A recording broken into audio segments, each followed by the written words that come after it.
Lecture du livre des Actes des Apôtres, chapitre 13, versets 13 à 25. Quittant l'île de Chypre pour l'Asie mineure, Paul et ceux qui l'accompagnaient s'embarquèrent à Paphos et arrivèrent à Pergé en Pamphylie. Mais Jean-Marc les abandonna pour s'en retourner à Jérusalem.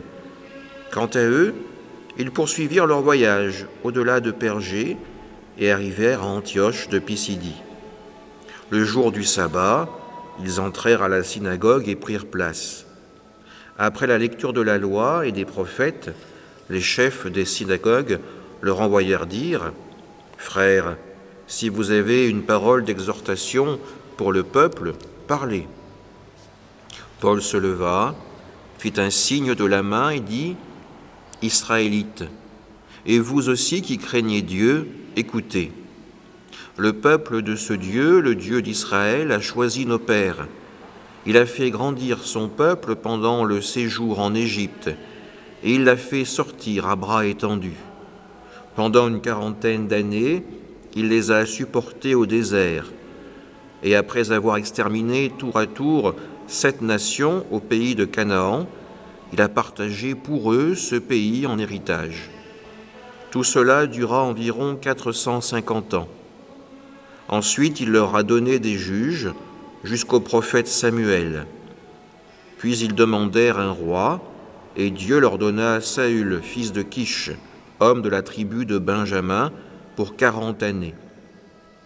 Après l'avoir rejeté, Dieu a pour eux suscité David comme roi, et lui a rendu ce témoignage « J'ai trouvé David, fils de Jessé, c'est un homme selon mon cœur, qui réalisera toutes mes volontés. » De la descendance de David, Dieu, selon la promesse, a fait sortir un sauveur pour Israël. C'est Jésus, dont Jean le Baptiste a préparé l'avènement en proclamant avant lui un baptême de conversion pour tout le peuple d'Israël. Au moment d'achever sa course, Jean disait « Ce que vous pensez que je suis, je ne le suis pas. Mais le voici qui vient après moi, et je ne suis pas digne de retirer les sandales de ses pieds. » Parole du Seigneur.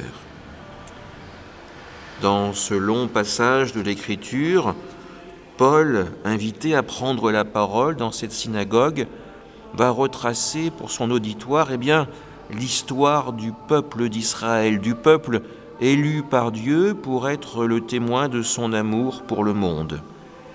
Il replace l'histoire de Jésus à l'intérieur de l'histoire, de la grande histoire du peuple d'Israël.